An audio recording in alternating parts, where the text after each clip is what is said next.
So, I think I need to start calling these episodes something like In the Car with Dylan or something like that. I don't know.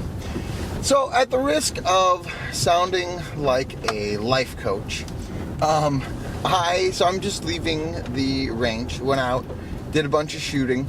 I tried to zero 3 different guns because I put some optics on them and whatever.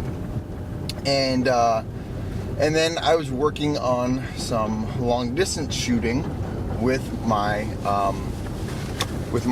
long distance marksman rifle gun, and I was planning on trying to get a bunch of footage to make videos like this.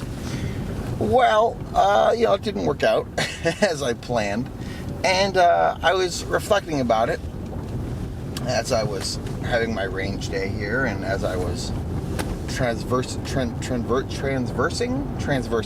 walking around the wilderness here, and it's 23 degrees out, so it's not super warm or anything, but I was laid up. I was mostly comfortable. My lips are a little numb right now, so it's weird to talk.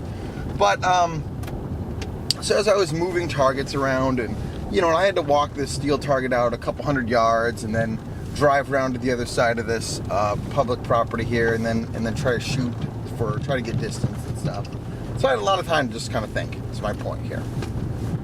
And I was thinking, I think that the way to reflect on this, well, on one hand, I could say, look, total, let me adjust the camera there. Total waste of time, right? Hours down the drain. One of my guns was short cycling, so I think I overloaded it with the spring and the buffer weights. Another one of my guns kept stove piping, so it has an adjustable gas block. I think I need to play with that. I never have. And then at distance, I couldn't really hit super well. Well, that might not be true though. What I found out is I couldn't hear the steel. So once I got it like 270, 260, I could hear the steel ring when I hit it. And then I turned my ears, I maxed them out, and when I got to about 300, I could still hear it. But beyond that, I might have been hitting, I think I hit it like 370, 320, 324. I know I hit it 324 because I could barely hear the ding. But beyond that, I could have been hitting. I also just could have not. I don't know. I couldn't hear it, which is what I found out. Because I was shooting at distance, and I'm like, come on. Like, I'm not nothing. And then as I walked in closer and started shooting, then I could finally hear the ding. So, that was that was the problem. So I could look at it and say, look, just lots of wasted time this morning. Or I think what I'm choosing to look at it as is I gathered some data, right? Adjusting the camera again. I gathered some data, right?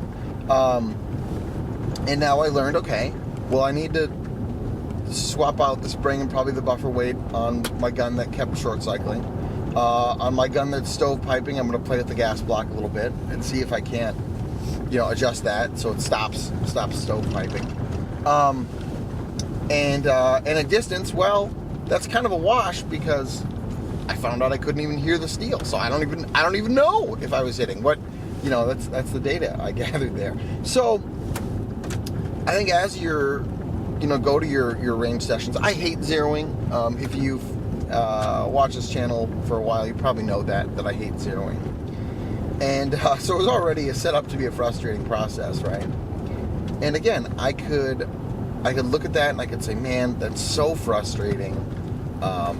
What a bunch of wasted time. Or I could say, look, all right, well, we gathered some data. We know what the fixes are that we're going to apply to them, and so we're going to apply those fixes. And that's why we go out and practice, right? That's the most important takeaway here.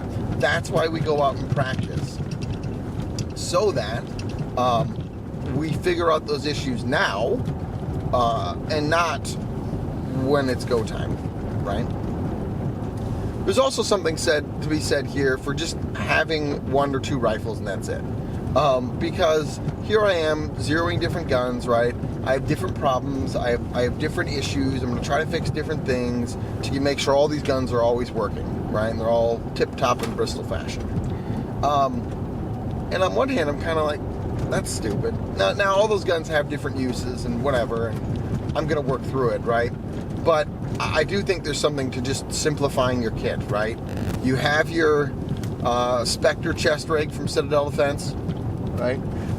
You have your one rifle, you have your one ruck, and you just make it work. You're gonna actually, somewhat ironically, have less issues that way, right? Because you just have your one set of quality gear that you make work, and you just sort out the problem with that, and that's it. Downside is if there is a problem, right, you're kind of stuck because that's your only solution. But it's nice to simplify it and not have to mess around with different guns and different zeros and different whatever. And well, this gun needs this fix, this gun needs that fix, right? So those are my thoughts on reflecting from my range time.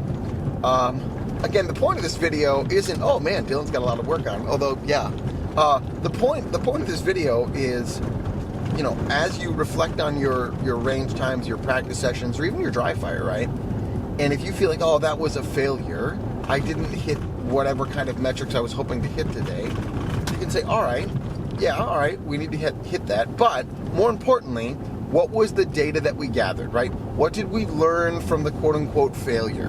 What did we learn from things not going well? And how are we going to apply that knowledge to improve ourselves, right? What is the fix? Either, what is the personal fix, like dry fire, trigger press, sight alignment, whatever that we need to fix? What is the equipment fix? Oh, well, this equipment isn't functioning the way it should, right?